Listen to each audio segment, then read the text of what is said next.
that there is, we tend to think that there is a difference between being a Panther and being a mother at home, being a Panther and being a father at home. There is no difference. There is no separation. There is no divide.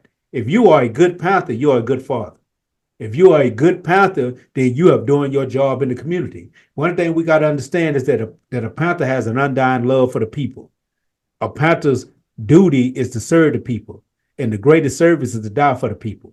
If you have this mentality for the people, that mentality should be the same thing that's applied in your house, to your children, to your woman, to your husband. This same mentality. There is no way to have this for the people and not have this for your family at home. There's no way to do that. You know what I'm saying? If you are a good Panther out doing this work for free, then this automatically means that you are a hard worker. So you're probably going to work your behind off at work. Being a good Panther puts you in position to be what you need to be in all areas of your life. There is no separation. We are revolutionaries at all time and no limited amount of time. I make love to my woman like a revolutionary. You know, If I asked you to get a piece of paper and something to write with, and to make a numerical list of all the things that you would be willing to die for, how long is your list? Panther 48. Willing to die for. Panther 48. Willing to die for. How long is your list? What is the tribal self? Panther The 48. tribal self is what goes above the immediate acquaintances of the social Willing to die the for. family, the people you know, live next door. You would be willing I'm to talking die about for. tribal self. Panther 48. I'm talking about those niggas, those yes, I'm dead. let's look at let's look at autonomy as a whole, local and nationally.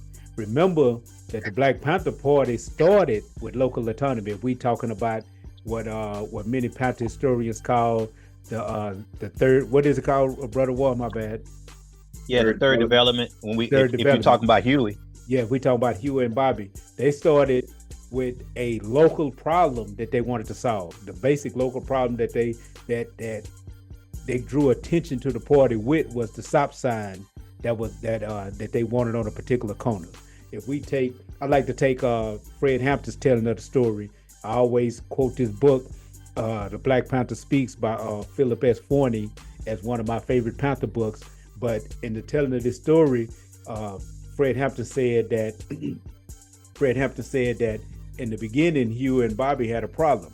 Kids were getting hit at a particular intersection where there was no stop sign.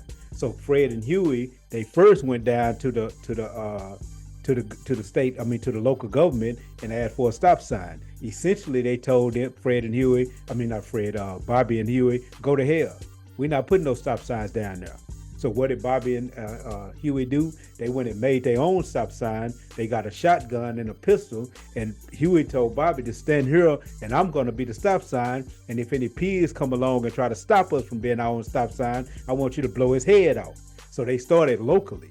They had a local problem. They came up with a solution on their own because they was autonomous, and they built the party locally. And then the party spread to national and international status. So the whole concept of local autonomy is based on the idea that a chapter should know their community. The Panther Party's number one goal and duty is to know and serve the community. So a chapter is supposed to know their community and know the best steps, the strategies, and the tactics to utilize in order to get their goals met in their community. And if another chapter comes to Dallas or San Diego or any other city, then that chapter is supposed to be operating as support. And the chapter who serves their community on the regular is supposed to be leading the call in the field, because they are supposed to have local autonomy.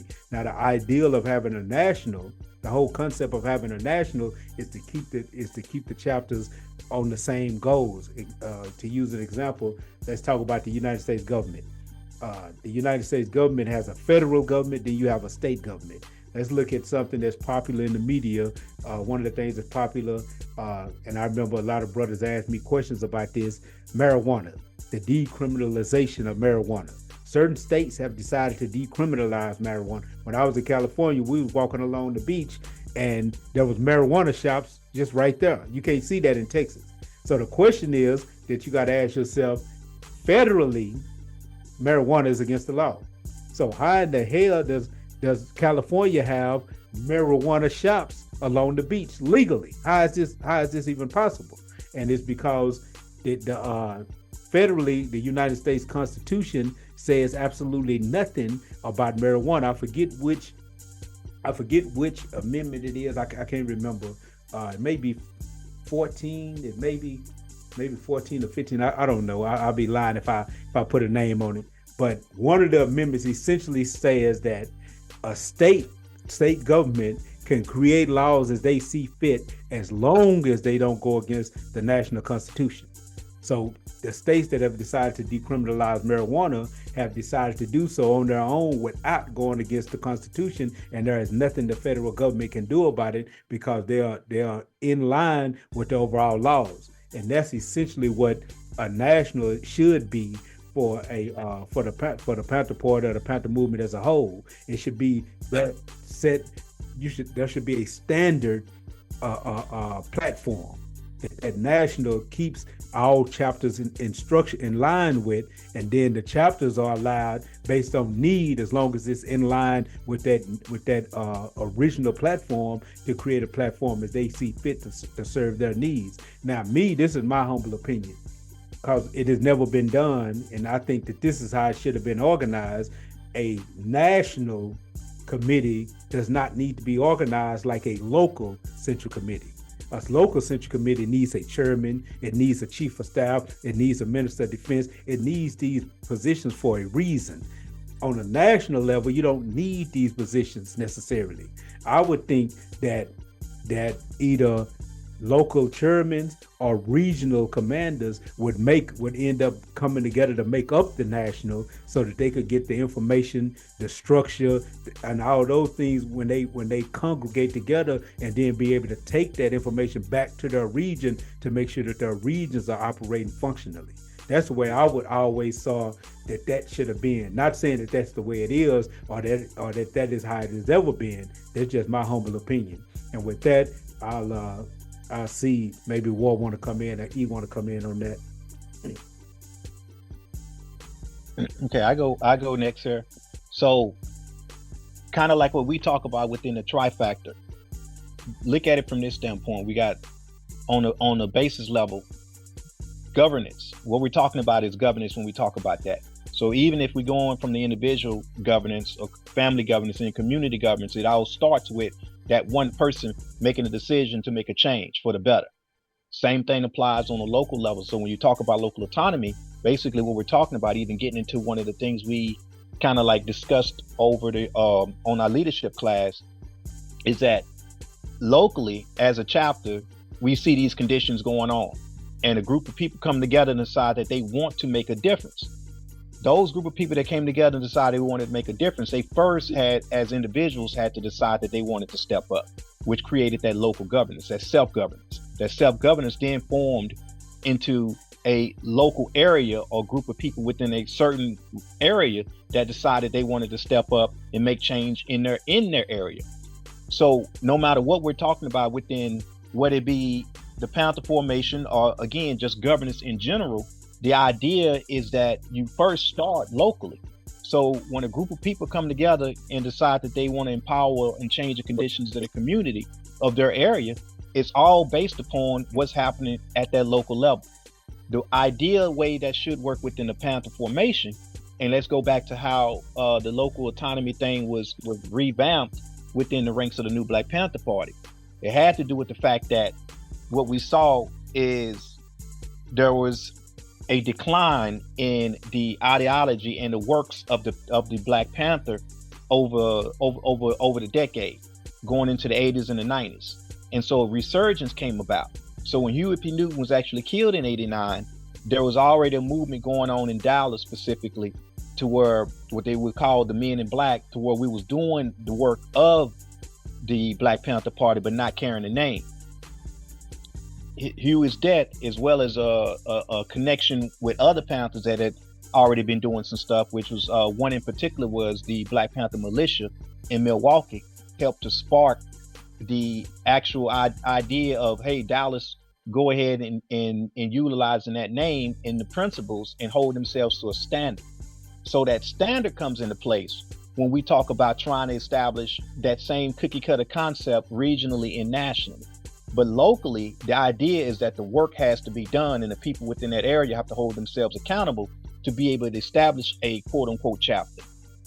The idea behind local autonomy means that you are responsible and accountable for what needs to be done in your community. But at the same time, when we talk about an infrastructural approach, it has to do with maximizing the people within a certain area that can connect with folks within within a region or within areas close by them to assist and aid in establishing and using the same formula that somebody may be doing in their area.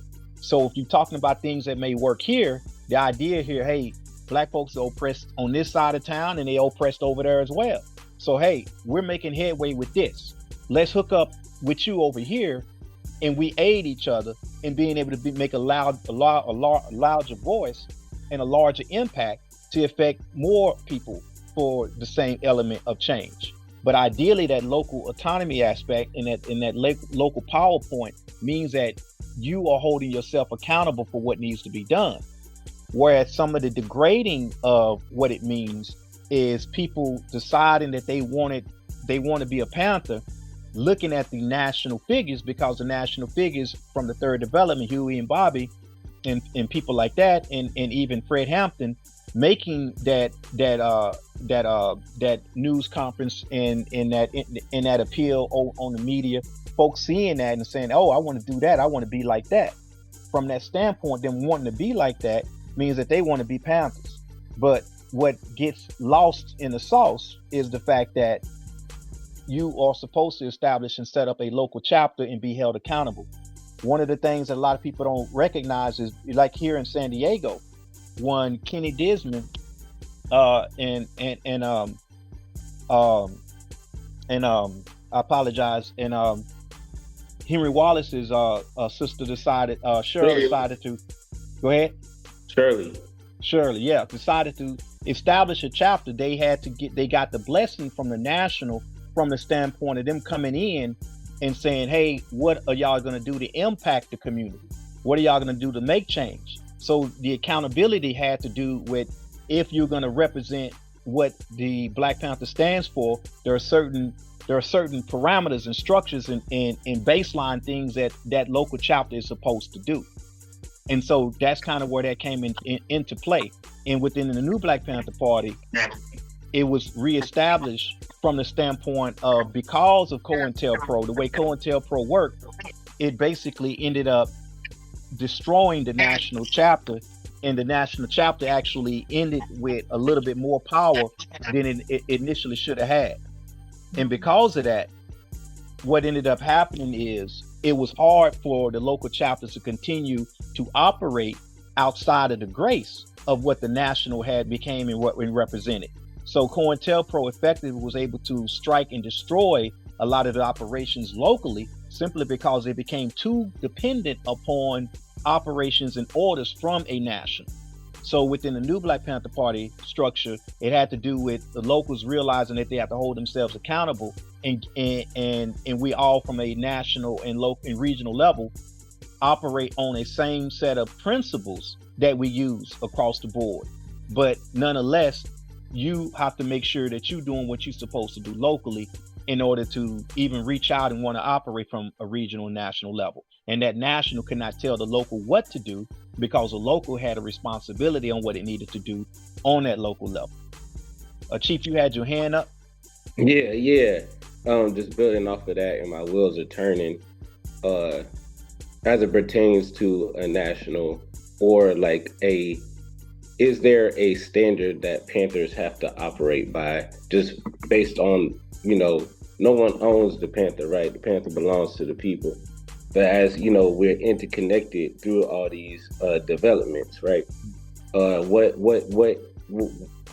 are the deal breakers? Because I know the third development got the notoriety it did, and even going into that, as far as how information is even received, I think we're going in a way hyper visual direction, even more so than the third development having their news interviews and using the media they did.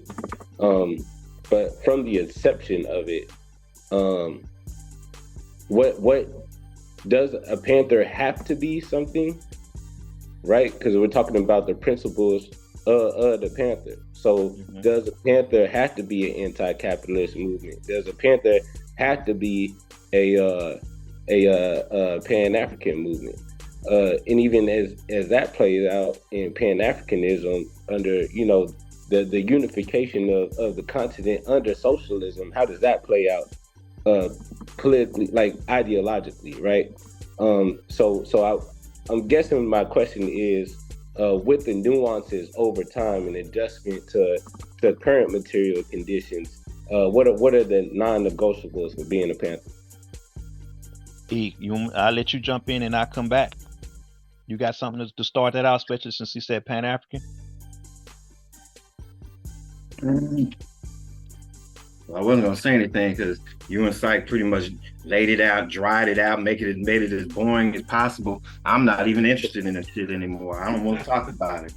Y'all are dry as hell.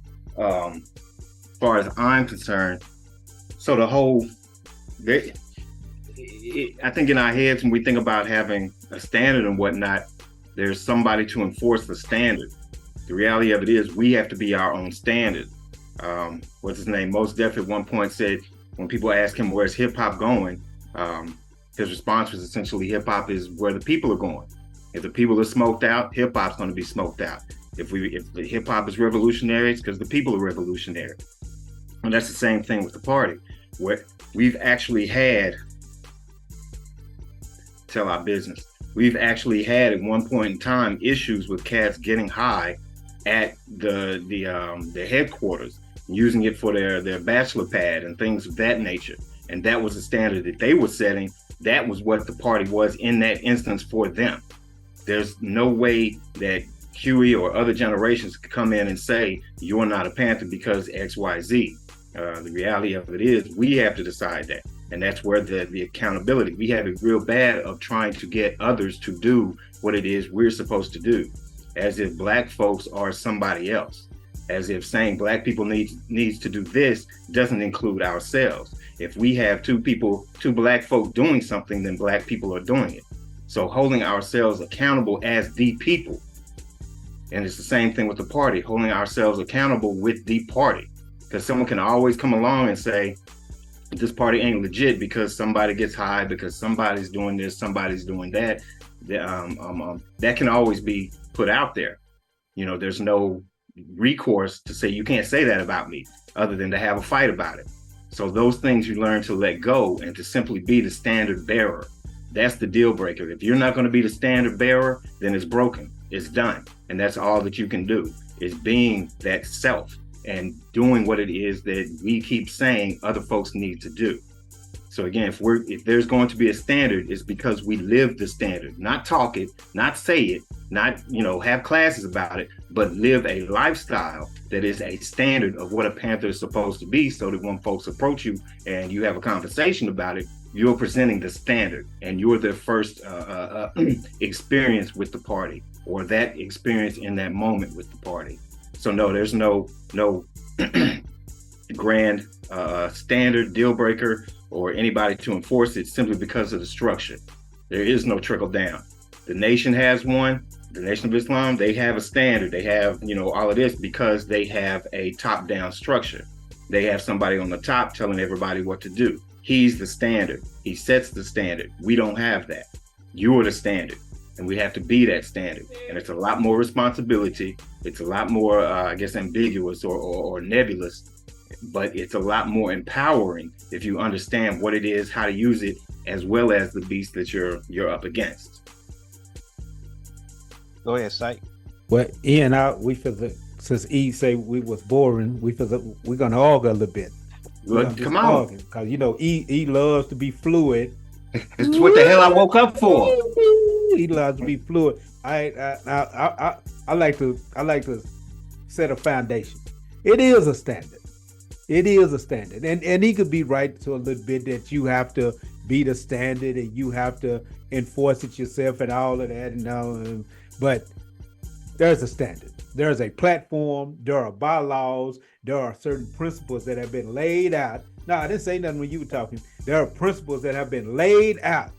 And these standards, like he just said about the cats making the headquarters their bachelor pad and smoking in the headquarters, I don't see how y'all even allowed that to happen. I just don't understand that. Because there were standards that we set down in concrete and said that we was going to operate on. We said that a Panther is always a Panther in and out of uniform. We said this. I remember us saying this. I remember us saying that when a Panther's in the uniform, he or she has to conduct themselves in a particular way because the Panther is supposed to be showing an example to the people of what strong black manhood and womanhood look like. And it doesn't look like a nigga in the headquarters making it his bachelor pad. No, that wasn't a Panther E. That was a nigga in black. That's what that was. And I'm not willing to accept anything other than that. That was a nigga in black. And we have to set standards in order for us to be able to be who we say we're going to be. You're telling the average person, one thing we have to understand is that just about everybody that come into any organization is saying that they're coming into the organization, Black Panther Party, to liberate the people. Nation of Islam, to serve Allah. Whatever it is, that the overarching goal that they say that they're going into the organization for. But the truth is, everybody that joins any organization is joining that organization in hopes that the organization has what it takes to help them become better people. Period, point blank. That's what people are looking for. The other ideas and goals that people set forth, but may be there as well. But the thing is, a person is looking for what's going to help me as a human being. And when these people are joining organizations, the fact of the matter is, these people do not have the ability to be the overall standard and just be it. So I can't go with that. I'm not, because I think that we have to concrete some things.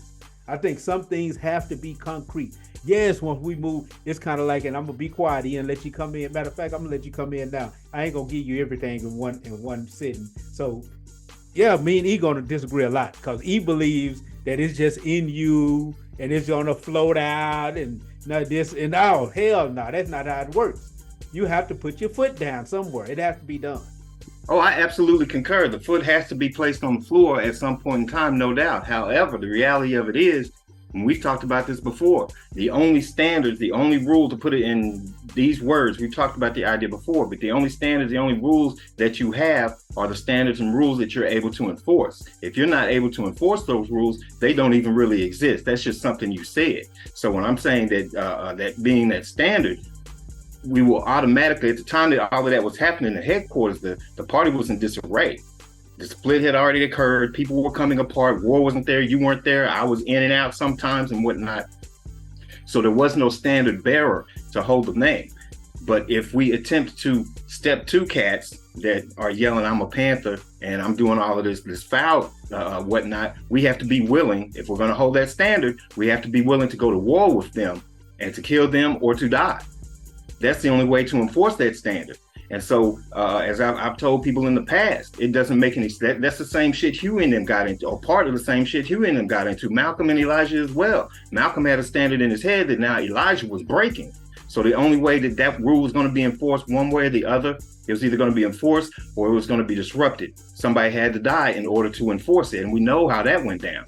So again, we have to be the standard. Yes, concrete in a sense, but not even really. Because again, we're talking about growth and development, and you can't be concrete in that. You have to be sincere, but not concrete.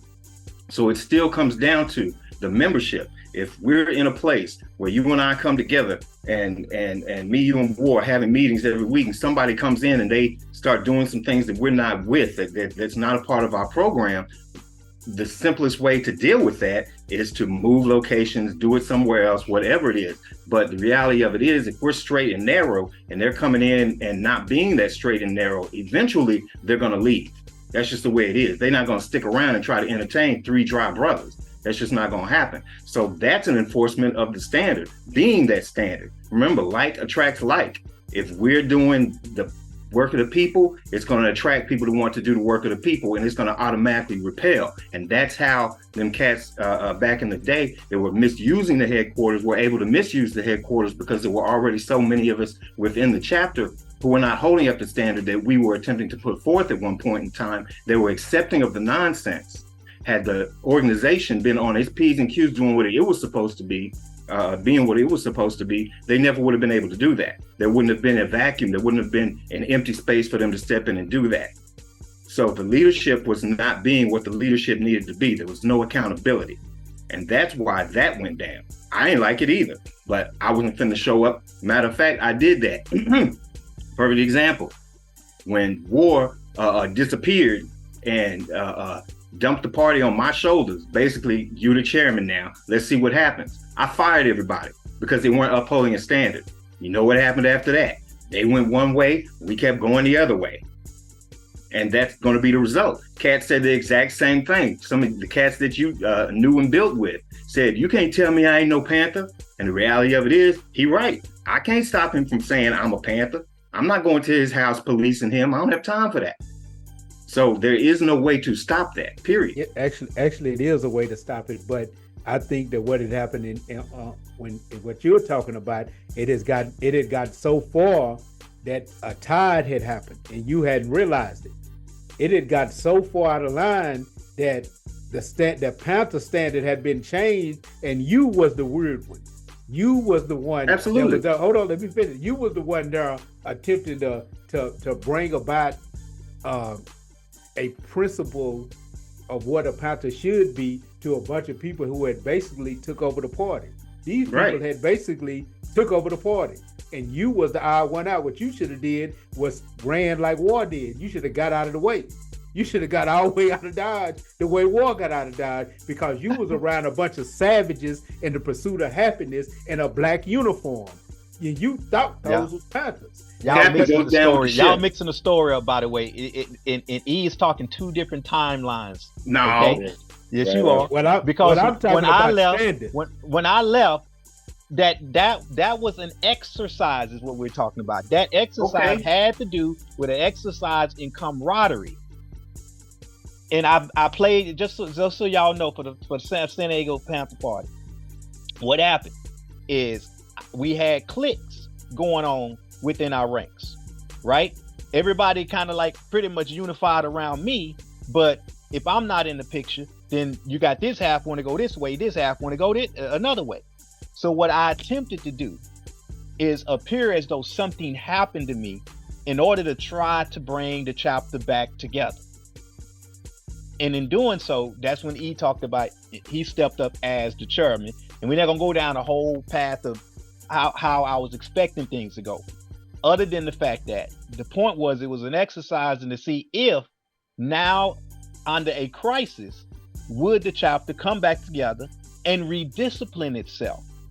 That experiment did fail, but there was an intent. The intent goes into what Psych is talking about, but it also feeds into what E is talking about. The whole point was, what does it take? And we can even see how this segues into what we're dealing with in the community now. What does it take? What type of traumatic event does it take for the people to come back together, put all their bullshit aside, put their negativity aside, and actually do the work that they are supposed to do for whatever the occasion is? So the idea was for folks to rise the occasion. And you see how that worked out. Rise to an occasion. Right. You see how it did not work out.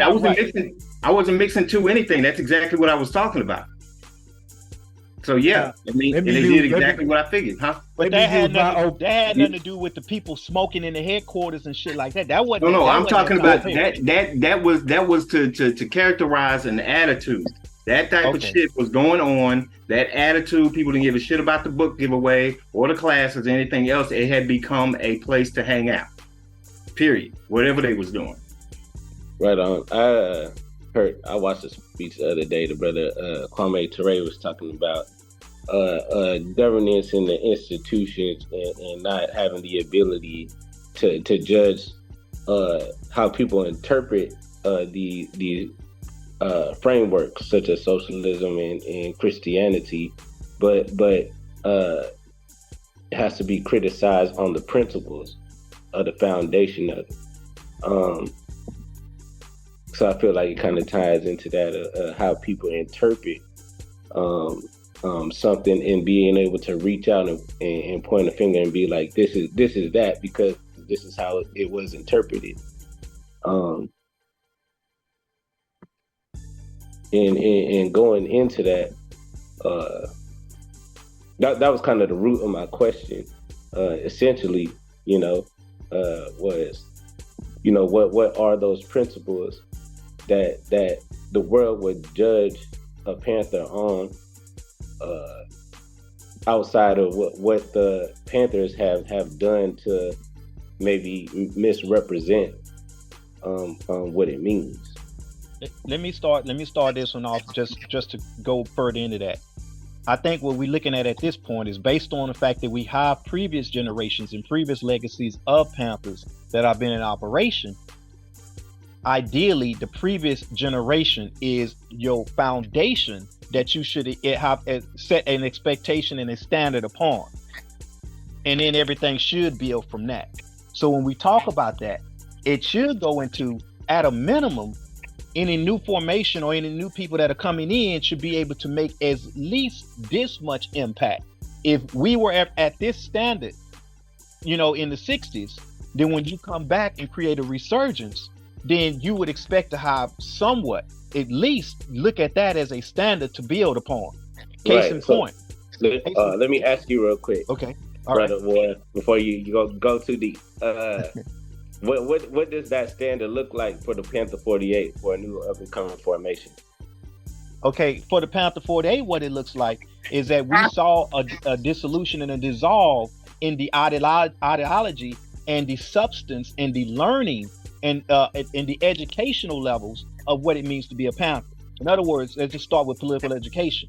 People were basically becoming members, and we're talking about different Panther formations period across the United States, simply because they wanted to pay dues and they wanted to be able to put a patch on, and there was nothing that actually made them have to earn a beret. It's like, okay, I can belong to a part of a chapter. What are the requirements to belong to part of a chapter? For you to pay your membership dues, I get you a beret and you in. That was it. And so by having standards lowered on the recruitment level, what do you expect is going to automatically happen in terms of the work that needs to be done for Panthers on any given day?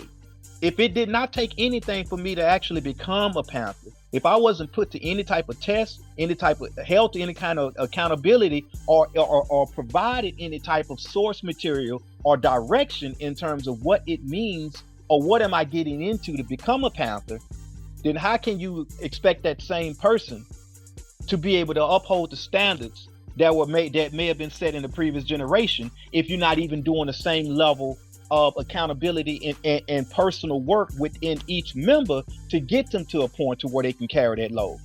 And so the Panther 48 come in order to try to reshape that and expose not only just the other formations that are willing to listen and learn, but also to the community. Because going back to what E was saying, it's about the nature of the people and the consciousness of the people. So if the people know that, damn, you mean Panthers are supposed to study? Damn, Panthers are supposed to know what the 10-point platform is. Panthers are supposed to serve the community.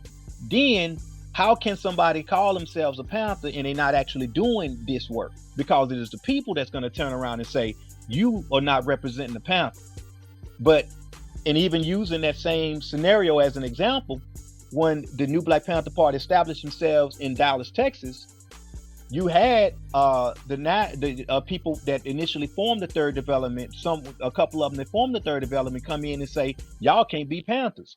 Not because there was not a standard being held that they respected, but simply because part of what was going on with the way the dissolve happened is that the name went from belonging to the people, the accountability went from belonging to the people to a hierarchy that made itself so rigid and so egotistical that it was about a few people.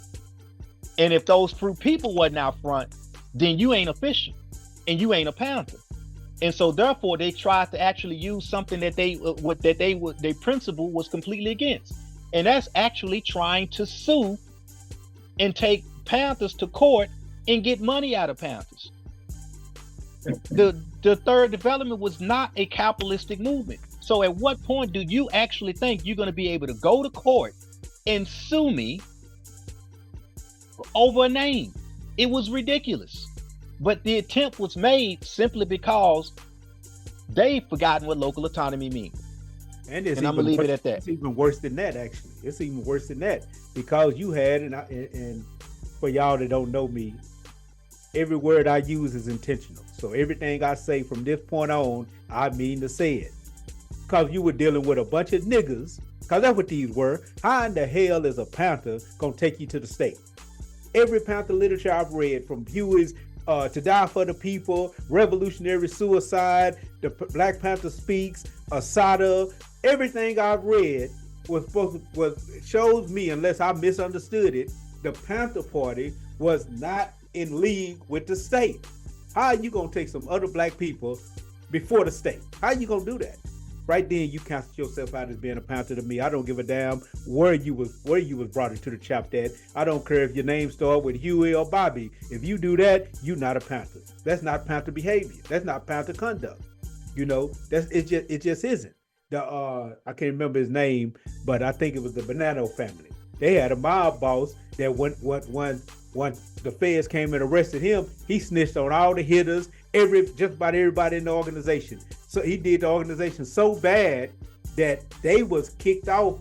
You know, in the mafia, they have the 5 families who's supposed to be the most powerful families in the group, in the organization. They was kicked out. It was 4 families for a moment because they were so disgraced and disrespected. That's how I look at people like Bobby and those people from the third development that did that. Because like we just said at the beginning of the conversation, the Panther belongs to the people. And the people have the right to resurrect the Panther in any area that they need to be liberated that they see fit. Now, as Brother Ward just said, they have to take the standards that were set by the previous generation and build on those standards. I'm gonna say this, Ian, then I'm gonna let you go. Let me say this, because I never got a chance to finish that dialogue that we was having about those standards and those principles that I think is extremely important. This is my OBU moment. If anybody know E or ever heard E always references OBU as the platform that should be followed by any African people that want to be sovereign in this nation. Now, I'm gonna use this, and I always say that I learned it from my time in the New Black Panther Party. I saw a lot of the mistakes we were making. We wasn't rigid enough, you know, when we was running the chapter. We maybe it was because some of these dudes was our friends. Maybe it was because you wanted numbers. War always wanted numbers. Maybe it was these reasons, but we didn't hold these people to be accountable. And like I told you, E, I wasn't there when it got out of hand, but I can, just based on what I'm hearing you say, that it got so far out of hand that this small group of people, the first time some nigga told you that I don't want to read about dead people, he shouldn't have been in a uniform. Right there, it should have canceled it. And then we wouldn't have had a lot of those problems. So seeing that with my own eyes, when I went to prison, when I was incarcerated, and I started building down there, one of the things that I did was I created a rigid standard that brothers had to be willing to go through, or I'm not accepting it. I'm just not trying to hear it. And it didn't matter to me whether that meant that we was gonna have the smallest group on the unit. It didn't matter to me. But you know what ended up happening? Even though we didn't have the most numbers, we couldn't match the Crips in numbers, or the Bloods in numbers, or the Christian community, or the Muslim community in numbers, but we was able to match them and sit at the same tables with all of them because of the strength of the small numbers that we had. Right. The small group that we had was extremely intelligent. They knew how to communicate their ideas, whether they were talking to the average inmate population or whether they were talking to the captain or the major on the unit. They all talked to us in the same way. They talked to us with a certain level of respect. When they talked to me, they didn't say offender. They didn't say inmate. They showed respect when they came and communicated with me or anybody that was on the team. I made that team train and work out every single day. And I was so rigid, I was an asshole about it for a reason. I was so rigid, we had our study group every Sunday morning at 6 a.m. I was so rigid that if you came out of that cell with your teeth, you hadn't brushed your teeth yet, there's a sink in the day room. If they came out with that toothbrush and toothpaste, thinking they were fit to brush their teeth in that sink, you can't come to the study. If they came out without their shoes on, you can't come to the study. I need you to be on point. And by being like that, I never allowed the group to turn on me where I was the only one trying to hold these standards and the rest of these suckers were smoking in the headquarters. I never allowed that to happen. These brothers got strong. They got extremely strong because they had that protective hedge around them. And another thing that the brothers used to say a lot, because you'll have people that see destruction, see how these brothers move, and they'll want to come in. And they'll go to one of these other brothers and say, can you talk to Brother Syke for me? Can you talk to the brother for me? And they'll tell him, hey man, you can talk to the brother, a good brother. You know, you might look at him from outside and think, oh, he's standoffish, he's cold, but the brother, really good brother if you show up and really be about business. And I think that has to be established from the jump. And you can't compromise that. Because as soon as you compromise that, you're going to compromise what you are. Another mistake that we made is we allowed, and I'm going to say this because one of these dudes kind of upset me in the comment section of the last video that we did, where we was talking about the Deruba incident. What I think what we did is that and I ain't going to say all of them because I don't know all of them, but I think we allowed people to come into the organization that shouldn't have never came, because why do you come into the organization with a Nation of Islam leaning and you're not willing to learn Panther principles? How do you do that? You come into the organization, put on the Panther uniform, but you stay Nation of Islam. Why didn't you stay in the Nation of Islam? Well, let's do some deductive reasoning right there. The reason you didn't stay in the Nation of Islam is because you could not meet the standards. And you was probably kicked out for that. And then you came and joined us, who was like, I'm going to shoot at E. I love E, but I'm going to shoot at E. You're the standard. Just be it. We're not going to hold you accountable. So all these niggas came in and they started flooding the organization with this nonsense. I think that was the problem. I think that was the big problem. Now, let me jump there, because now it sounds like you're gonna have people thinking I was the one who sat up and said everybody come in. It was never. No, I'm joking. I know, but just for clarity's sake, I was one of the ones saying, no, this ain't no good. We gotta have that standard. But just like in the example you used, y'all were the standard. You and your comrades, when you was on vacation, y'all were the standard. That standard came from within. You motivated it, you codified it, you shaped it and pointed it into a particular direction. But had all of your members said, hey, we're going to keep calling ourselves whatever the name of the organization was, but we're going to do something else. We're going to be lazy. We're going to kick it by the pool all day or blah, blah, blah. There's nothing that could have been done to stop them from doing that. So the people that are the membership, the people have to hold themselves to that standard. They have to be that standard. It's never a la-di-da-di come as you feel type of party. I've never been for that. And I don't think, well, actually, outside of some of the actions, none of us have actually been with that. But to speak more to the other part of the question that the brother was getting toward, when you start talking about Kwame Ture and cats like that, well, we have to recognize, and I had to sit back and check my ego. When I think about Huey, and at the time Stokely Carmichael, Angela Davis, cats like this, you know, you're talking about some heavy hitters intellectually, you know, and by those standards, and I'm speaking about the Panther 48, we're quite dumb. We are quite ignorant in what's going on. I still to this day have to listen to somebody like Kwame Ture or Angela Davis and sit back and think about every sentence and every word that they said, because the concepts and even just the words that they use are so they're so layered and so speak to such depths of the situation that we're dealing with. And part of that is the generational breakdown of our communities. Every generation has got further removed from that experience. Every generation has got less intellectually inclined towards those concepts and those ideas. And that's one of the reasons that education is so profoundly important. Those sisters and brothers that we dealt with back in the New Black Panther Party, in generally speaking, we're not having the educational aspect. And that's a problem that we face across the board with our people. We have gone back to it's like at one point in time, they refused to allow us to learn to read in English.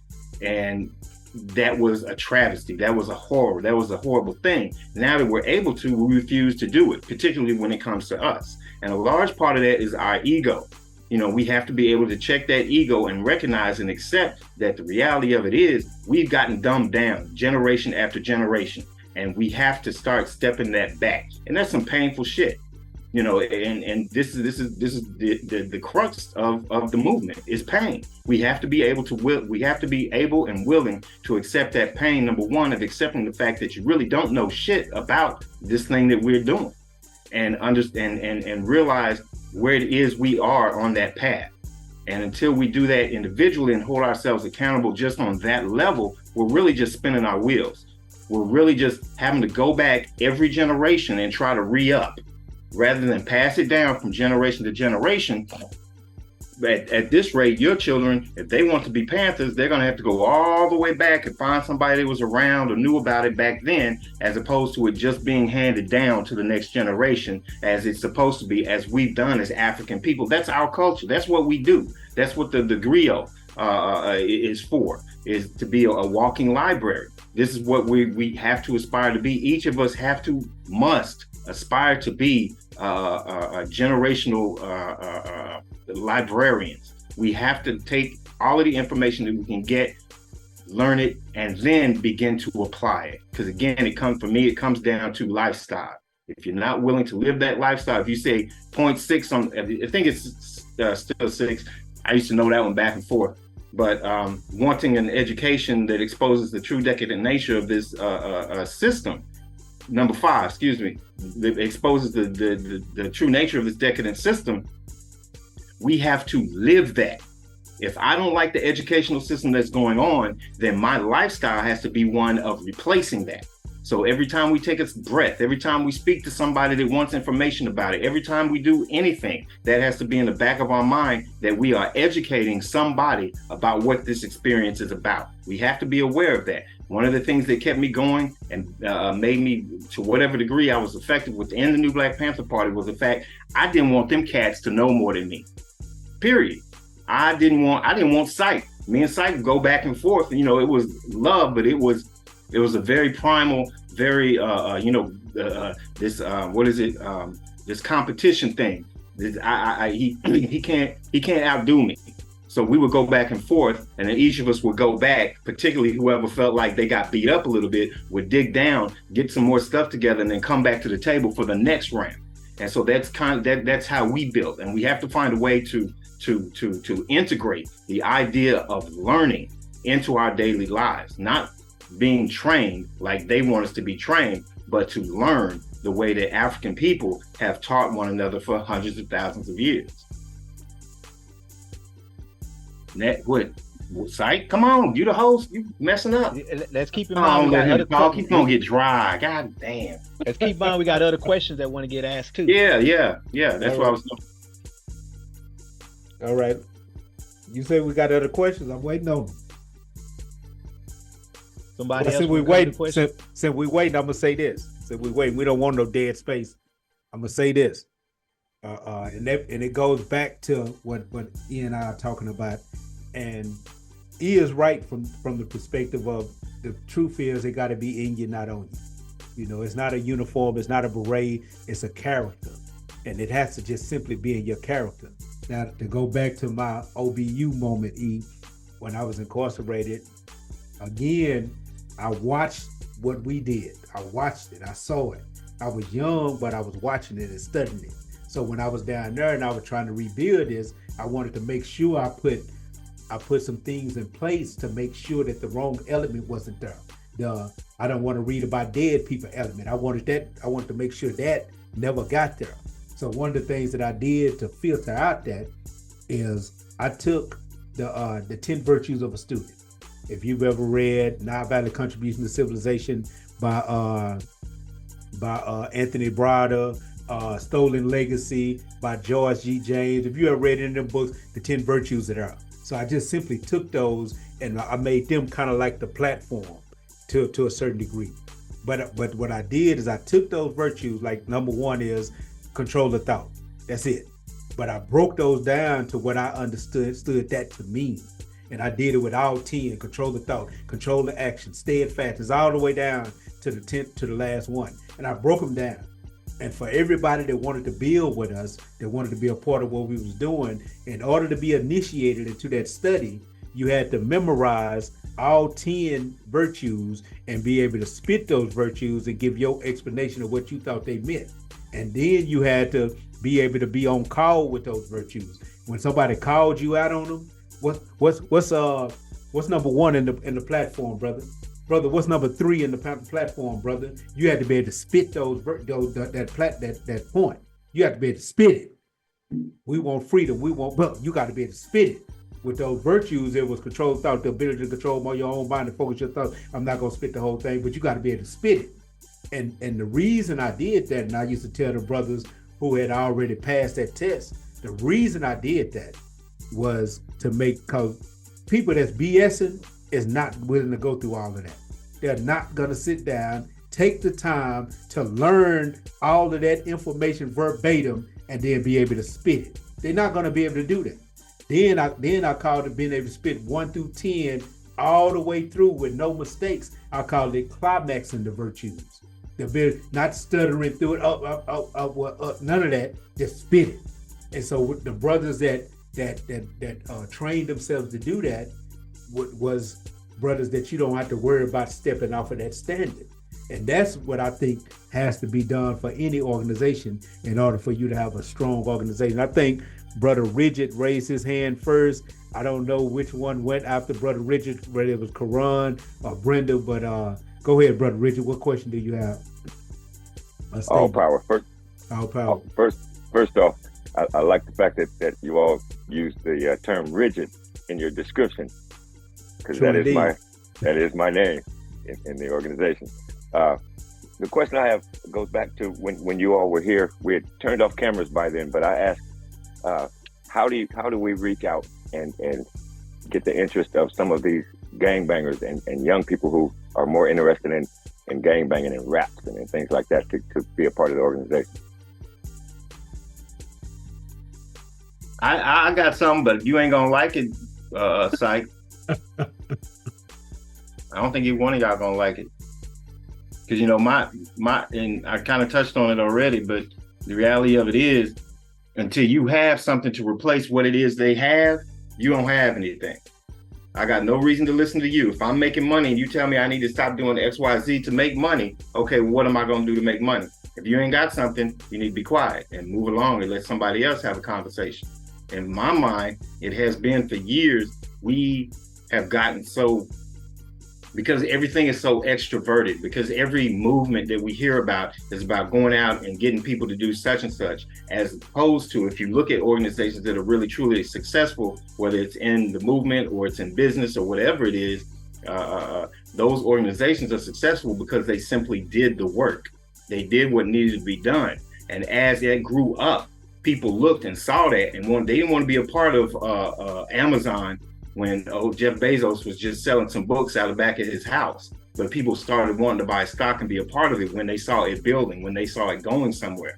The reality of it is, don't nobody like to build an organization. Don't nobody like to build anything from the ground up. But people are much more inclined to join something that's already established and there. So if we simply take the time and put our energy into actually doing the work of building, creating a school, creating business, creating, the gardens, creating these things internally, others are going to see that and say, yo, I want to be a part of that. And that's when you can start to enforce your standard.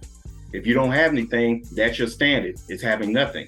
But once you've started to build something, that becomes your standard. If you're willing to do the work to make this happen, that's the standard. And that's what you have to live up to when you come into any organization. Well, my answer to that would be something like this. And again, I'm gonna go back to prison. I think it was Bobby. That said it, that your solution could be a correct analysis of our problem, but you have to speak it in the language of the people. You have to speak in a way that they understand what you're saying. Me and some of those brothers that I was just talking about, specifically a brother named J-Mo, we wrote, and I think Brother Ward passed it out to y'all, but we wrote a thing called The Revolutionary Is. And in that thing, it breaks down the basic things that we believe that a revolutionary should be or be able to be. And that revolutionary is, and one of them is an above average orator. And the reason for that is because you have to be able to articulate those ideas. We use a lot of revolutionary principles. One, we kind of subverted the religious practices down there. They'll give you a room and allow people on the unit. This sounds crazy as hell when I'm saying it out loud, but they will allow people on the unit, other inmates, to come to that room to sit with you under the idea that they're getting religious teachings. So we set up a whole religious class to have I think it was every Thursday when we had it. We set up a whole religious 2-hour class to have where 100, 200 people could come down to that religious class, sit in the class, but we didn't teach religion, we taught revolution. What we did, we took that class and we taught. And I gave a particular speech one day. It was called Thug Motivation 101. I named it that for a reason. And what I used how to basically come up. I told them, I'm going to teach you how to sell dope.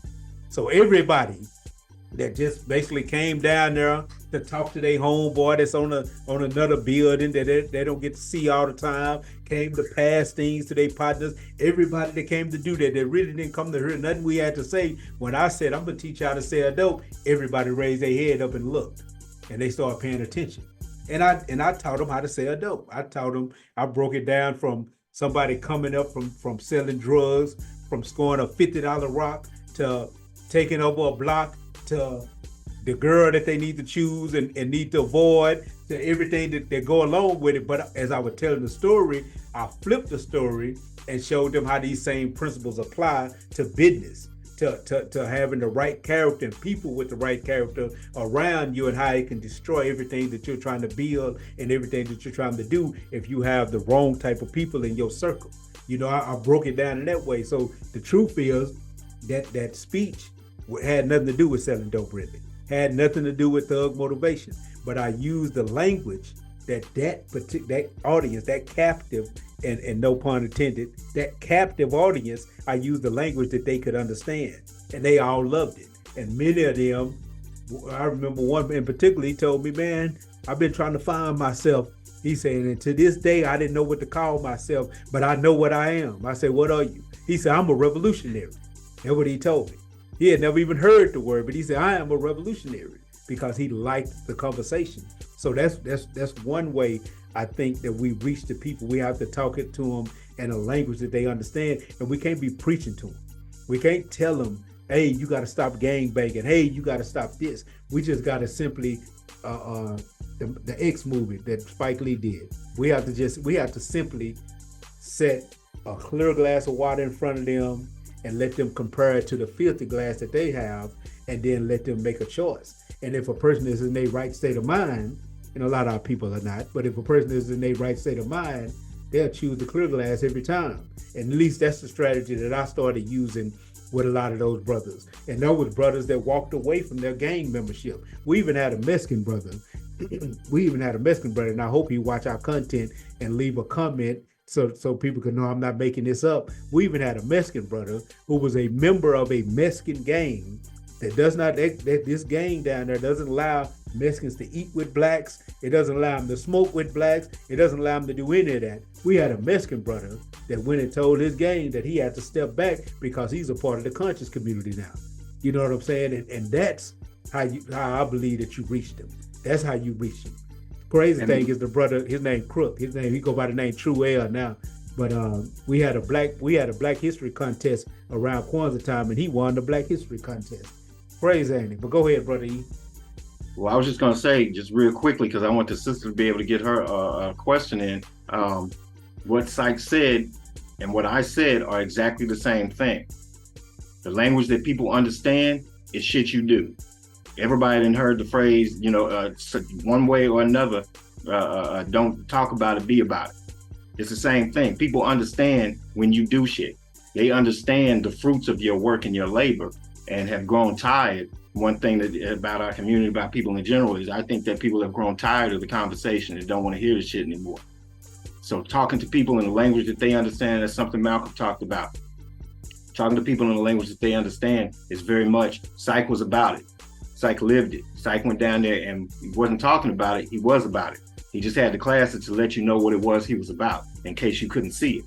So he and I are saying the same thing. I know on the surface it hit me that it looks like these are juxtaposed positions, but really they're not. So right on for that. That's who was it? Teaching. Thank you. Who was it? Brenda? I had a question. Brenda. Go ahead, Brenda. Yeah. First of all, thank y'all so much for your really powerful and insightful answers. I'm really appreciating what I'm hearing today. I'm really going to take that to heart. But I was also wondering, how do you maintain balance and preserve your energy while also contributing and building to the community? I've been asking all the questions. I don't want to seem like I talk too much, so I think the best person to answer that is War. Well, I'm going to say this. To me, it goes back to even when we talked about the concept of local autonomy and realizing what we stand on as a foundation of the Black Panther. If I consider myself to be either part of the problem or part of the solution, and I recognize that I'm supposed to be part of the solution, every single thing around me, going into our acronym toys that we use, tools of your surroundings, every single thing around me either needs to be for my revolution, for my development, for my liberation, or it's going to be used against me for my oppression.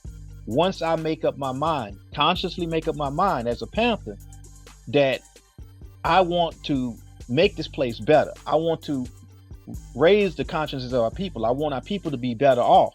That means I have to also do that same thing, which means every single day of my life, I have to be willing and always ready to challenge myself to be a better person of who I am. Once I take in that, and that even goes back to what Syke was saying, let me say this real quick. And Brent, I'm not sure if you was around to get a copy of that, but when what Syke was talking about, revolutionary as a way of life, that's I did edit it a little bit, Syke, the one you did, and I tried to personalize it better, and I referred to it, and I changed some of the wording, but basically I had it up, made it like a little poster, a plaque to put on the wall, and gave it out to the members along with their graduating certificates. And as a revolutionary way of life, by making it that, I basically made it something some principles and values that everybody's supposed to just put on a wall and recite every day when you question what is it you about, questioning whether or not you're doing the right thing, questioning whether or not it matters to be a Panther. And so from that standpoint, it has to do with just that, one of the two.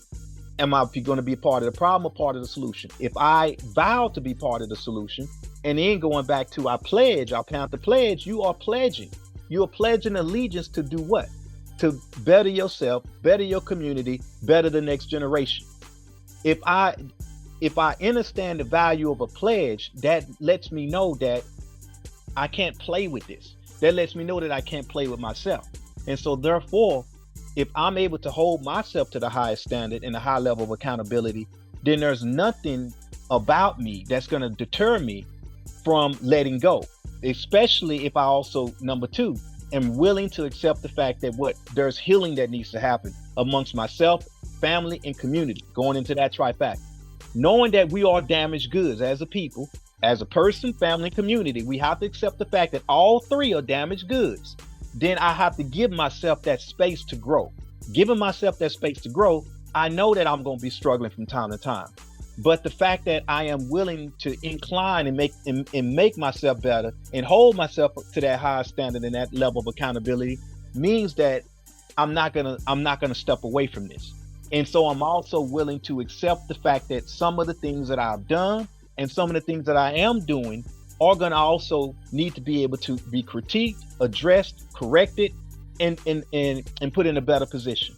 So I have to be able to accept that about myself. So we have to be removed from that element of ego that prevents us from being able to constantly accept the fact that there's always something about me that I can improve upon.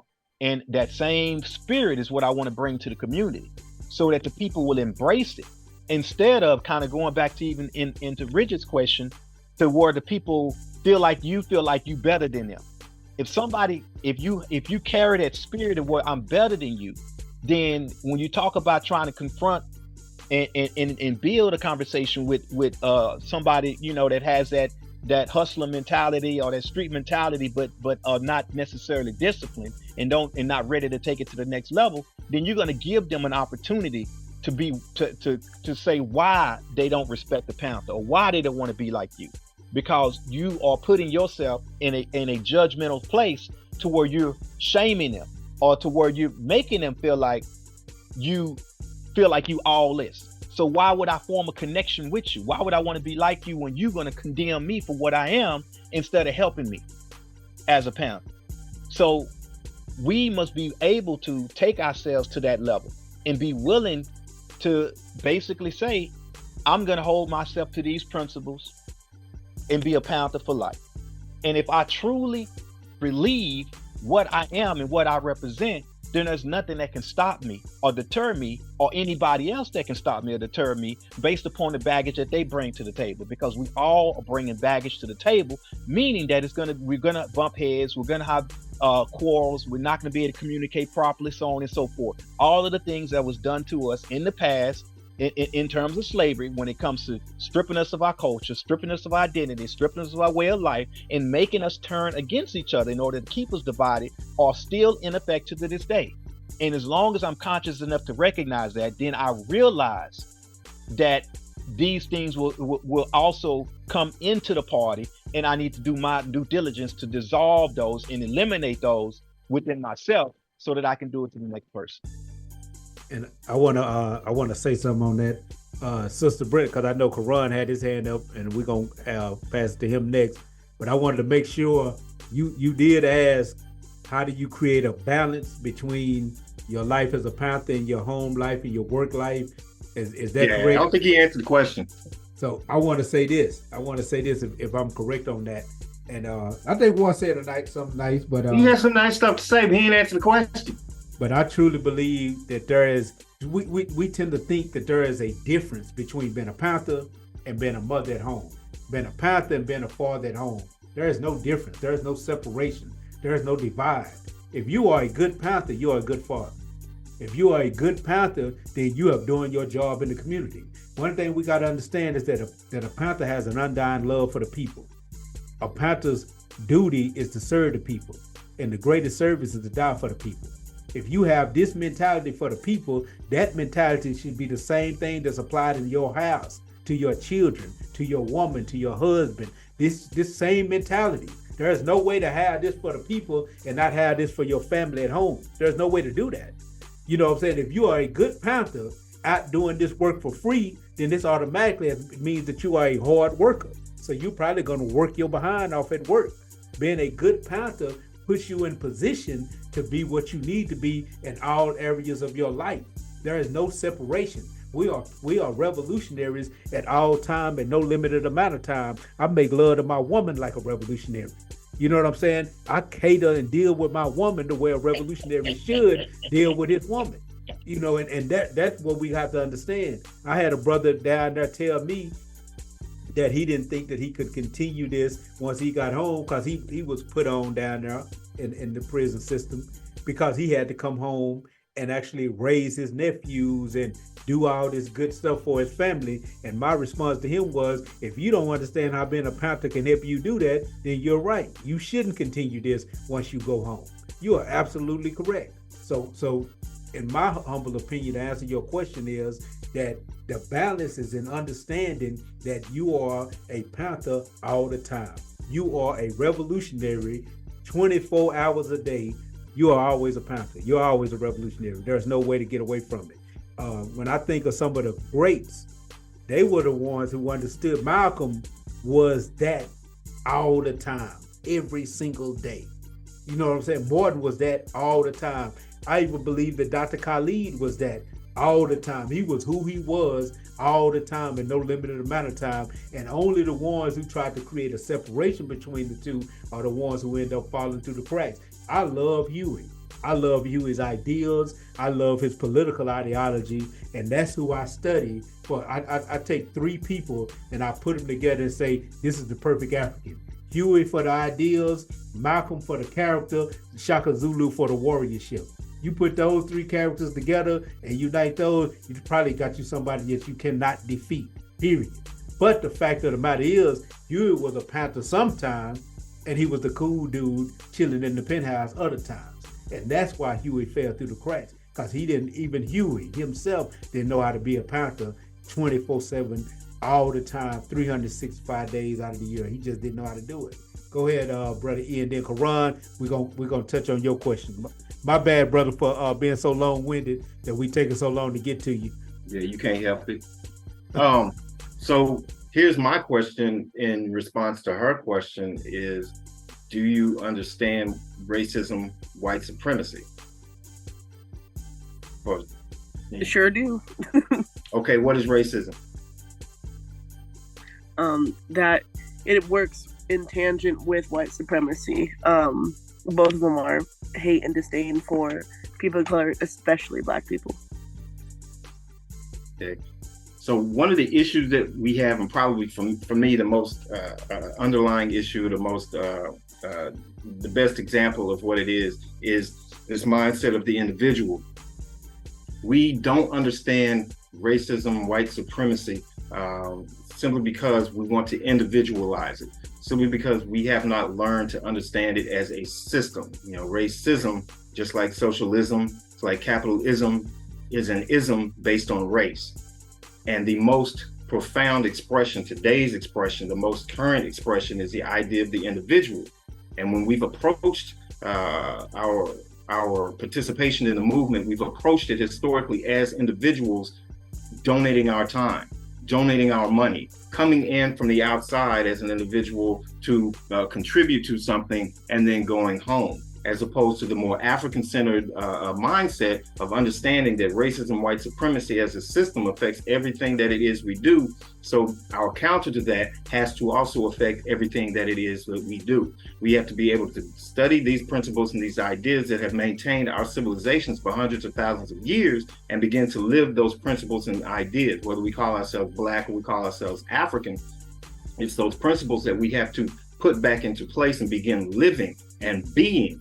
Again, not putting on a beret and going to do the work and then going home, but being that. I know I can call on War Psych any point of the day or night and have a revolutionary conversation, because it's always in the back of our mind, because we understand that even when we go to the bathroom, that we're dealing with the racism, white supremacy. And so this individual mindset, remember, the individual is a concept created, explored, defined, developed, and defended by the European. African concepts, African cultures don't recognize the individual in the way that this society does. We identify we as we. We are one, and we know that, and we have behaved that. And as Brother David said, some of them called Captain David, have said that if we value each other, we wouldn't need money. And that's the crux of our civilization, of our mindset, of our lifestyle. And as we grow into that, we automatically begin to balance, just the way the brother was saying that you find balance if you're aware enough. You find balance in your day-to-day life anyway. But when you start looking at things from an African-centered perspective, you are able to begin to blend in, to make those ways that we find our relaxation, to find our balance. Those will automatically come from an African-centered perspective, and that comes from living the lifestyle day in and day out, and being that, understanding those principles and those values, those standards that we had at one point in time, and being those standards. And that balance automatically finds itself because you're in pursuit of that anyway. It doesn't have to be external to, and that's kind of what the question alludes to, as if finding that balance is something external to the movement. No, the movement is about finding your balance, because the movement is about finding you, because none of us really know, especially the younger generations, have any idea of who it is we are. If we did, we wouldn't talk about racism, white supremacy the way we do. We wouldn't try to individualize it. We wouldn't make it about a person. We wouldn't make it about a movement. We would understand that it is a system that affects everything, every breath that you take, The fact that you wake up in the morning and you don't see pyramids out your front door, or you're not staring out into the Serengeti, that is racism, white supremacy. The fact that you wake up in this country is racism, white supremacy. The food that you eat, the fact that you use utensils is racism, white supremacy, because that's not something from our culture. We didn't have no damn forks. That's not how, generally speaking, definitely weren't made out of metal when we did use things, utensils and things of that nature. And that's not to say that we didn't have, cutlery and whatnot, but it's not a mainstay. A lot of our food we eat with our hands because there is a connection that we're aware of and we understand between us and our food and the earth. That's an African-centered perspective, as opposed to just eating some food and going about your business. So every facet of your life starts to become the movement. You're a revolutionary even when you sleep. I couldn't have said it better myself, Brother E. Brother Karan, damn straight. We've been having you on the hold, brother. What you got for us? Right on. I'm trying to remember my question. No, I actually got like a multi-layered question. So I guess, anyone feel free to pick at any perspective, as far as these questions are concerned. Number one, in the Red Book, Terry Mal was talking about self-criticism, which is like a political theory, right? In the sense that I am willing to take criticism and put it onto my comrade because we have a common goal in mind. So it's out of love that I criticize myself. Where I see that kind of getting skewed sometimes is that folks kind of hold the criticism for like maybe a debrief or to pass down criticism. And this part of this Red Book struck me when Mal was talking about self-criticism in real time and be able to correct those mistakes as they arise. And not wait until something blows over to really get into that. So feeding into my question, and being a Panther as a lifelong obligation, where is the line between self-criticism in real time as far as like trying to get a movement or a Panther movement on track in the latter, right? Because a lot of y'all brothers then dedicated some serious time and life to this in the generations before us. And you see that spill over to the community even in how they guided and, maybe some of the principles loosely that they OGs had or whatever that just turned into chaos eventually. And then the other part of that question, my bad, I told you it was going to be a long question, is that in a sense, right, as we make gains, I always say I'm in the loss prevention department of the revolution, right? Because we have to be able to sustain gains that were won, right? Like we have won historically, right? So the balance between maintaining those gains and then building on top of those gains, at what point do you look at the people and say that we've won? What does that look like for y'all? You say, at what point do we look at the people and say we have won? Right. This is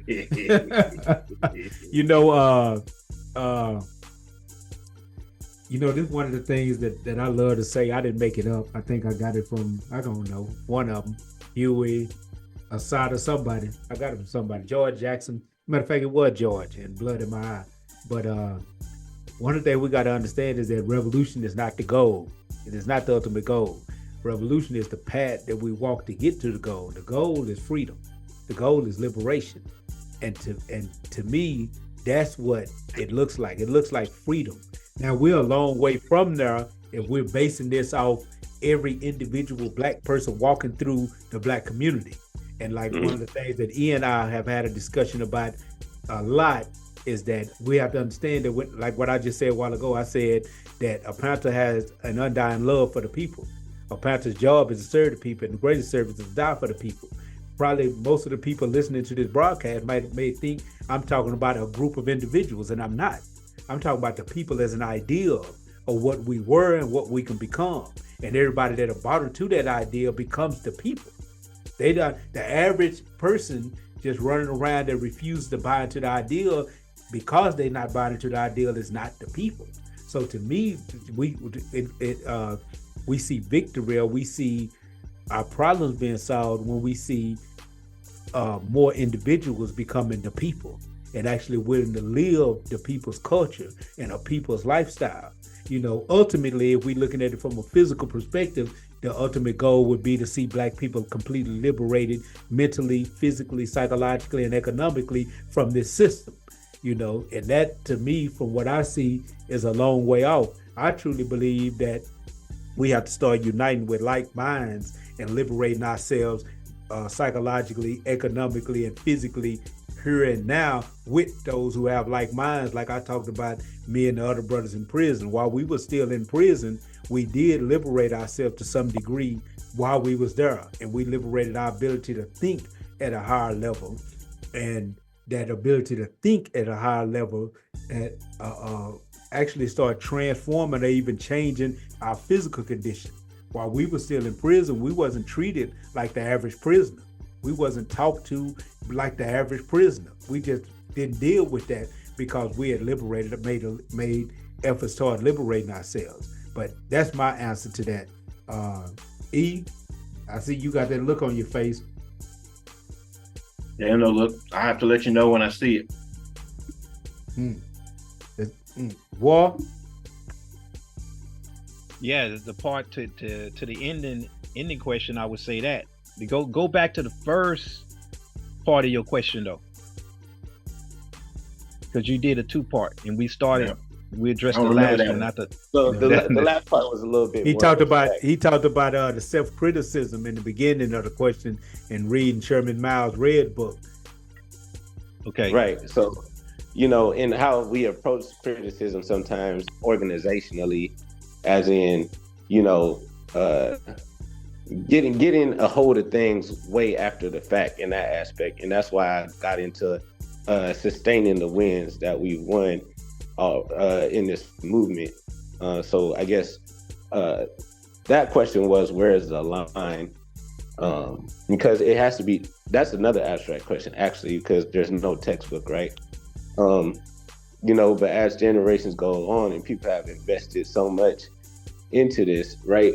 Where a Panther for life or a revolutionary, not even getting caught up on the, I guess, the branding aspect of it. But where is that line where, it's like, all right, I've given what I had to give to this movement. When it pertains to the party and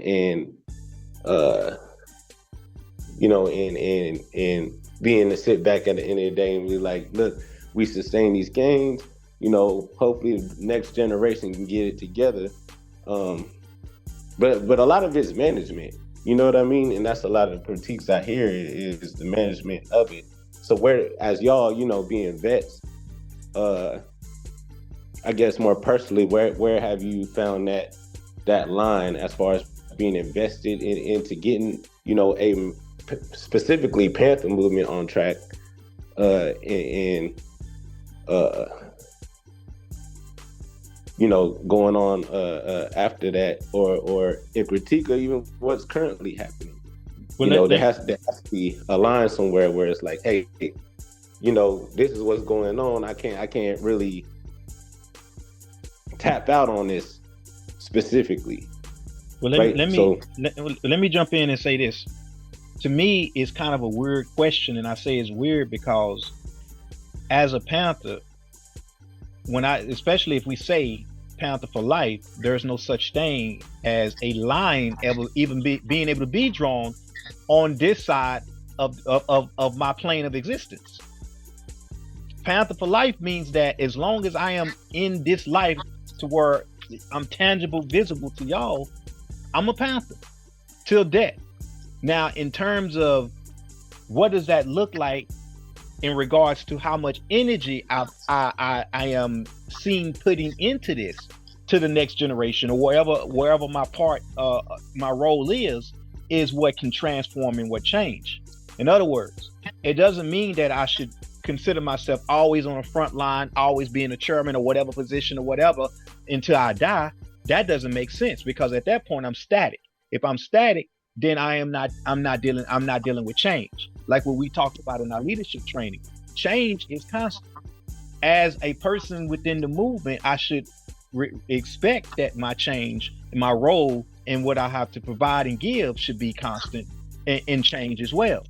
But in saying that, the line simply is me having the realization and the awareness of knowing that if I am going toward a certain path and I'm giving a certain thing to the movement, and there are others within that same sphere of influence within my same area that can do better or give more, then maybe I need to switch up and do something different and allow them to be able to continue, and I should be able to pass that baton and allow them to be able to provide more in that area.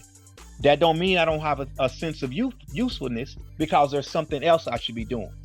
One of the things I talk about when I say we should be able to heal goes into the fact that we should not be afraid of learning new things or going into new areas of development, especially when we find that there are plenty of things in any of our areas or any of our formations of Panthers that are not getting covered, that can be covered better.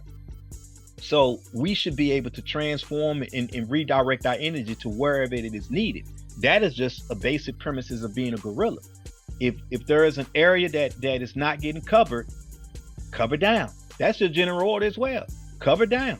So as a Panther, the only thing I can say in regards to a line, that line is the afterlife at that point. Now, in terms of self-criticism, in terms of being able to critique, that goes into our bylaws and goes into our field operations, and that kind of even feeds more into who's in charge at what particular time in any particular operation. So given a certain circumstance, if I'm in charge in the field and as long as I'm not making a life or death mistake, I would say if there are some things that needs to be addressed about that was done wrong, as long as it's not life or death, then it gets dealt with after the fact. And I should be, as well as every other person in this formation, should be able to deal with the self-criticism and the critique of what did we do wrong and what can we do better and what we did right and so on and so forth, and build off of that. So that line in terms of self-critique and overall organizational critique is an always ongoing thing that should be able to be applied.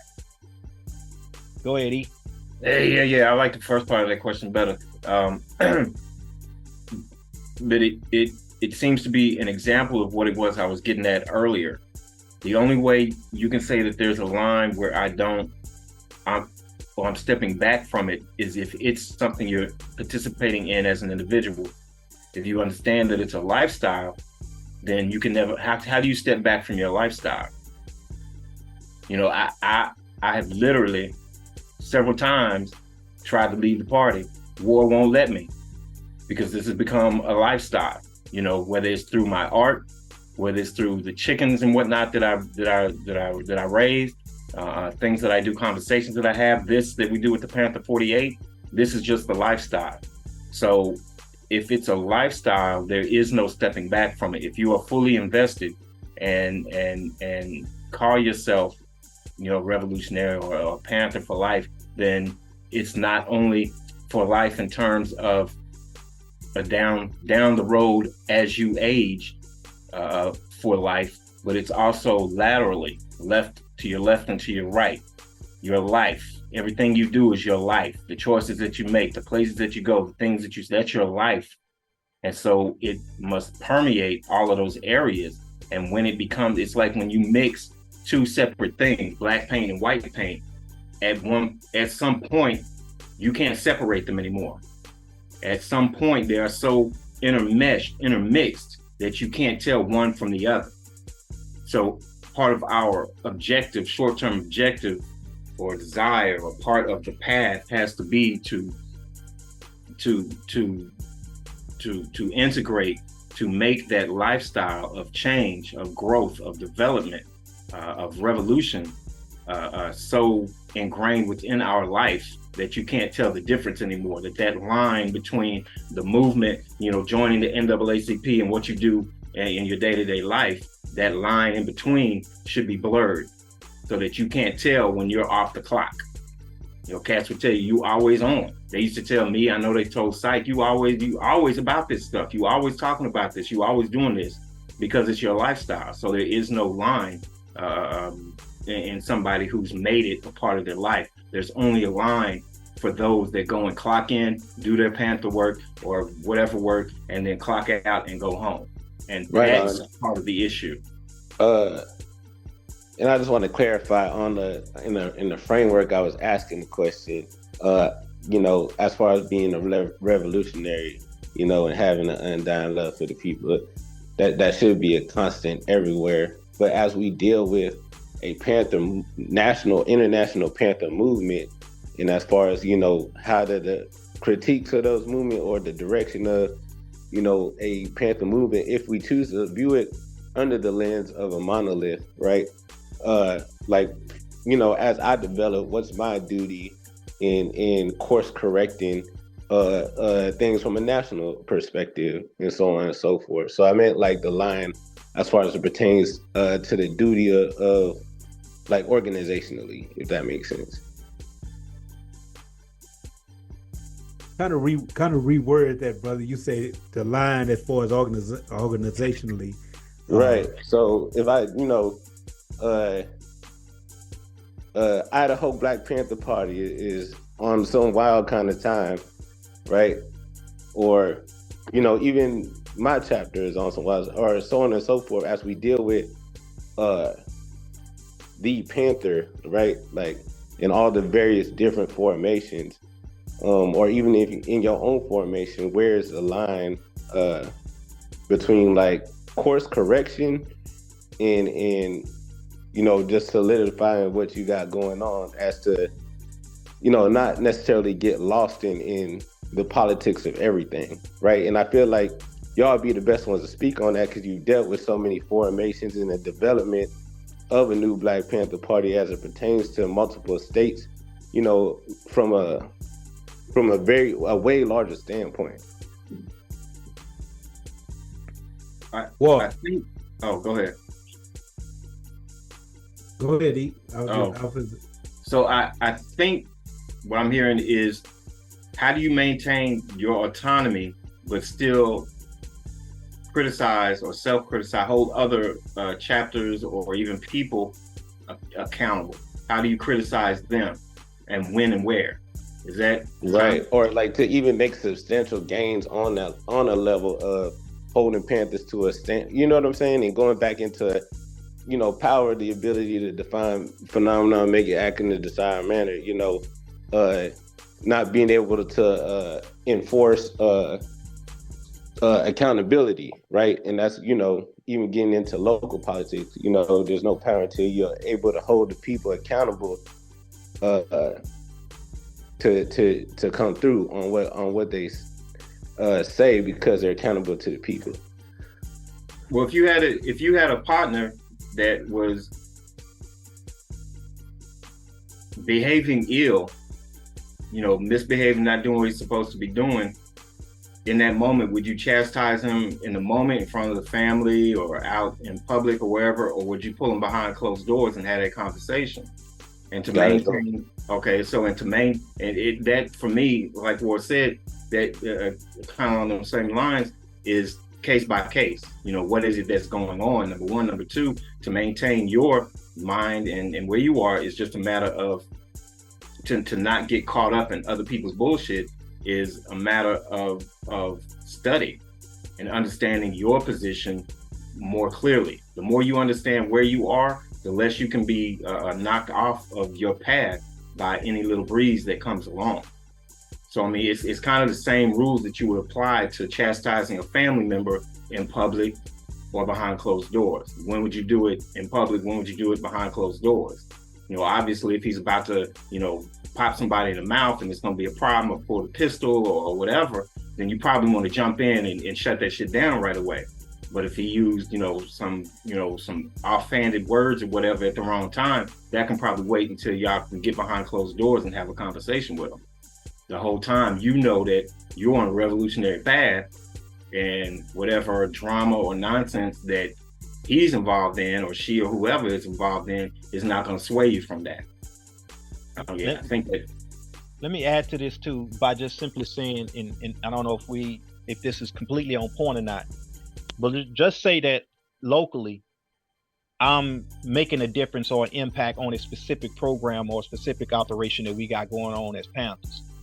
From that standpoint, if I at a level to where I can add to value in another formation, something that they're struggling with that I have accomplished and have a pretty good grasp on, that's when I can interject and deal with the critical analysis of someone else from that standpoint. But I want to do it in such a manner to where I'm first off want to be approaching them for the sake of being better, of providing something that's a solution. So everything is being solution based.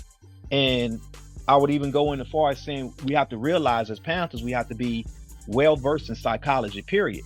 Because as I'm engaging other Panthers in other cities, I have to know that my whole point of engaging in us building is so that we can basically strengthen one another. If my reasoning for interacting and interjecting and making connection with other chapters is not so that we can both mutually benefit from each other's work, then I'm not quite understanding what that relationship is about. So first and foremost is you establish a relationship with somebody that is to where both y'all are able to benefit from one another. And so it's even a student-teacher relationship all the way across the board. So using myself as an example, when I engage other chapters and other people, I'm not doing it from the stance to where I am trying to belittle them. I'm doing it from the stance for, hey, what can we learn from one another, and us both being able to sit down at the table and be sincere, first and foremost, about being Panthers. Even though we may not ideologically see things the same way, we can respect one another to the point to where we both have something to gauge and build from each other. And in doing so, now we can share and exchange ideas from a position to where we can both sit back and learn how to build with one another. It's no different than how you see us across this table as the Panther 48 get on each other. You see us cutting each other all the time, but we turn back around and we rebuild. It's not about me critiquing somebody for the sake of making myself appear to be better. It's about what can we do to learn and grow, because we done first and foremost accepted the fact that we are Panthers for life, and we are in this for life, and we're revolutionary in terms of what we're going to do.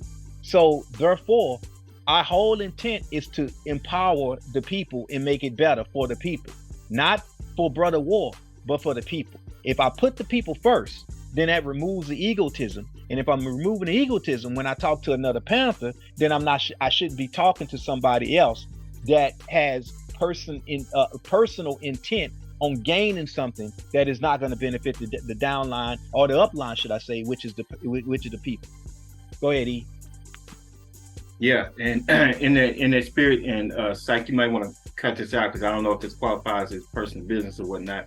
But I'm going to chastise war and everybody in your chapter because I just found out today y'all have personal party or chapter meetings every other week. And on those weeks that you don't, y'all meeting with white people.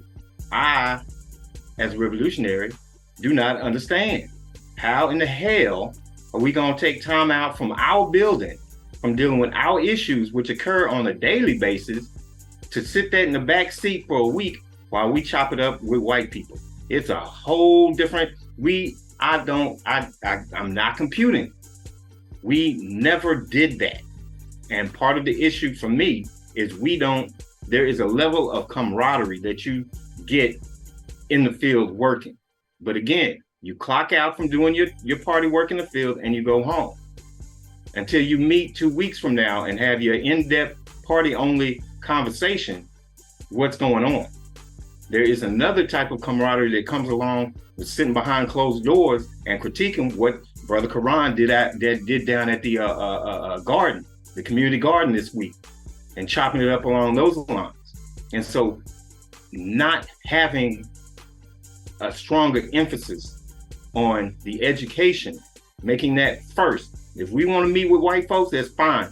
Let them let us schedule some shit that works with our schedule, and we'll get back with y'all later. But they can never, ever, ever be part of our decision making in that way. So, that's a part of my critique for war. And we talked about a little bit about this earlier on, because it rubs me completely the wrong way to think that we're giving them any time and not making our time, our quality time, front and center. The most important thing that we do is to build with one another and to develop those relationships so that we can sit up and cut each other and then build on top of it. This shit that we do now didn't happen meeting from time to time or just hooking up to do something in the chapter. This came from years of having conversations with each other, day in and day out. There were times me and Syke saw each other damn near every day for a minute, and all of that goes toward making it a part of your lifestyle, because now you're building outside of the guise of being in the party. So, y'all, everybody's gone to sleep. We got 3 minutes, so. Well, it's y'all fault. And see, and and on that same note, I had one more. Conversation needs to happen more often, because there's part of this show that we didn't even get to, and so having that needs to happen more often. True indeed. I just wanted to say this real quick, War. I'm gonna take up a minute and a half of these last 3. War kind of said it, but it's something that Huey said. He said the difference between revolutionary criticism and reactionary criticism. And he said the revolutionary criticism was the type of criticism that you applied to a brother or sister when you saw them going astray in order to help them get back correct. It wasn't mean-spirited. It wasn't to put a person down. Reactionary criticism is to put another person down so you can feel bigger.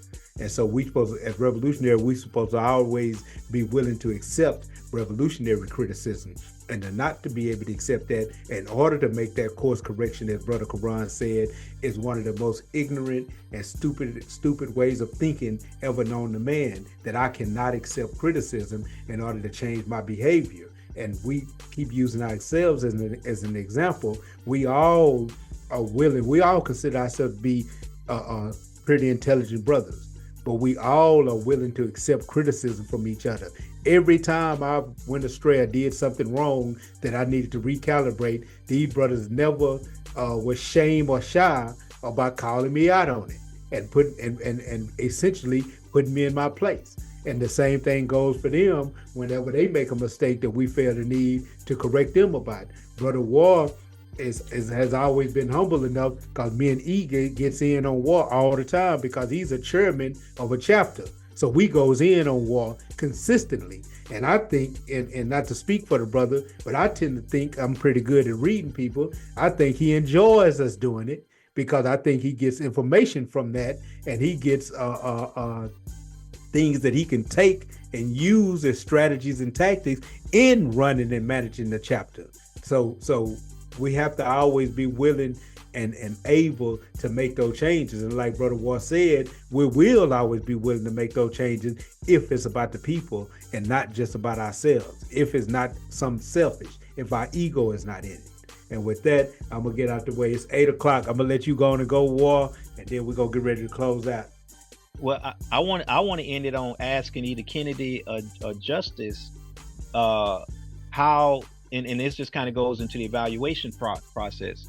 How do we get on the page to where it was brought up in a discussion to say, hey, we don't think we're being focusing enough on our blackness, just to hear from one of the membership?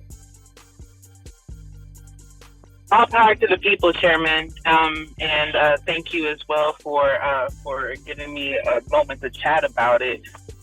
So I think that just by as like a new recruit, I just saw that maybe we weren't on the same page as far as Black empowerment, and of course being revolutionaries rather in the movement that is prioritizing Black empowerment. I think that it's necessary for us to make sure that we're cultivating that spirit and not really forgetting our roots.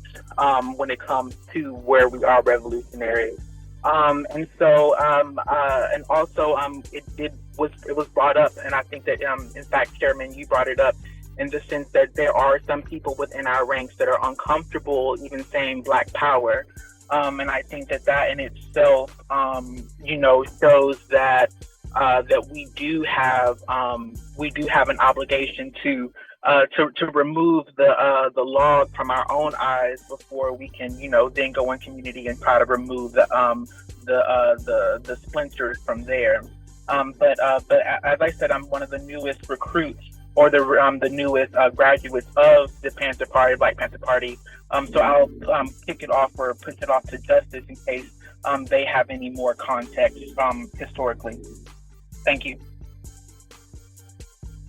And I think that's the right attitude, believe it or not. Shay, thank you, Brother E. I think that in the almost year that I have been with the party, I'm one of the graduates before Kennedy. We've been met with some situations that have really worked to derail us from the fact that we are about Black empowerment and about advancing our Black community and leadership, and specifically Comrade Lael, Chairman War, Chief Karan. They have always found a way to bring it back to where we're not taken too far off topic. So I'm not sure what it is that you all are seeing or that you all are hearing, but I would encourage you to come down, check out some of our meetings, check out our recruitment process that I went through not too long ago, and see what it is that we're dealing with when it comes to the camaraderie between us and the people that have our support that are not of the same skin color. Just going by the demographics of San Diego alone, it's going to be really hard to achieve what it is that we're working towards without enlisting the help and support of the quote unquote others. We're underrepresented because there's just not enough of us here. So I don't want to get into a situation where any other chapters or any other comrades are thinking that because we're doing this work with people from other races, that we're not doing this work to empower Black people. Because again, and not to beat a dead horse, from what I've seen, we have dealt with people of other races, people from the LGBTQIA community, where we really were hit with going off topic, and they've always been able to break it back and like, nope, this is what it is and this is what we're working towards. So I hope that helped. Go ahead, E, before we close out. Yeah, I'm gonna try to keep it short, but I'm gonna do my OBU story. So in the mid 1970s, there was a group of folks who decided to call themselves the Organization for Black Unity. There was 5 of them in 1975. When I first met them in about, let's say 90, 91, 5 people. They had, when I met them, had a bookstore. They had a school K through 12. Part of the graduation for the students in the K through 12 was to take a trip to Kemet and come back and give essentially a college level dissertation about what they'd seen, the impact and the history of it. The organization paid for their college. When they would graduate and go on to school, the organization would pay for their college, and they would sign a contract to come back and contribute their time for a certain period of time to the organization to continue to have it build. They had a restaurant, they had a library, they had a museum, and all of this was 5 people.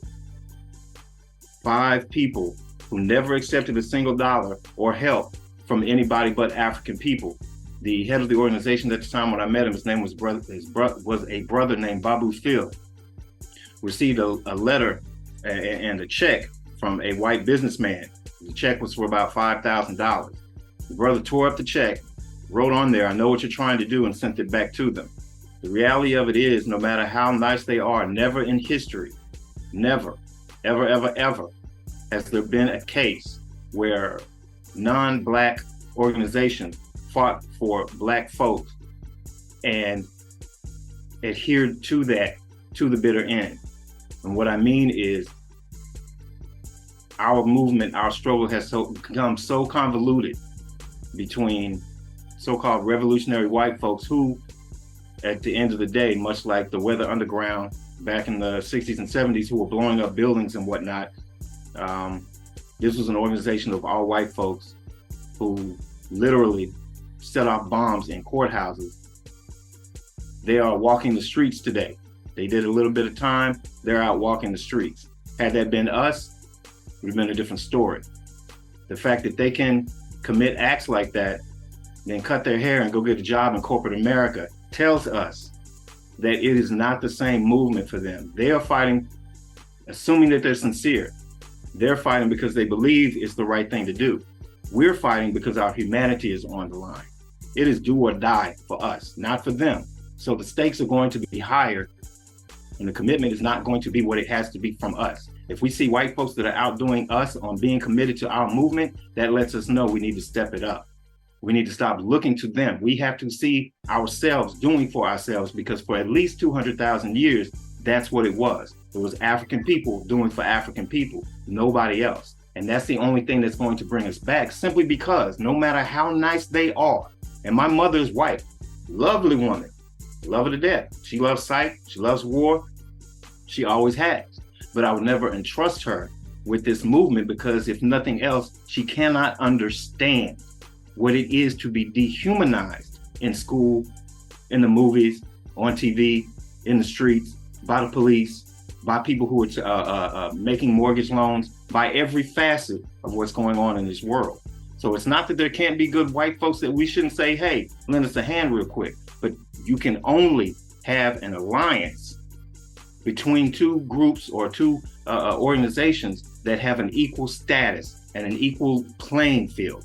No matter what we do in this system today, those white folks have an upper hand. And at any point in time that they want to use that upper hand, they'll be able to use that upper hand. We are the underdogs, and we have to recognize this, that the only way out of this is us. We, not the I's, but we. And we have to get back to learning to depend on each other. There's nothing that any of those white folks can do that you and I can't do much better, because you're doing this for your children. You're doing this for your grandmother. Ward's doing this for his children. Psych, all of us are doing this for our family.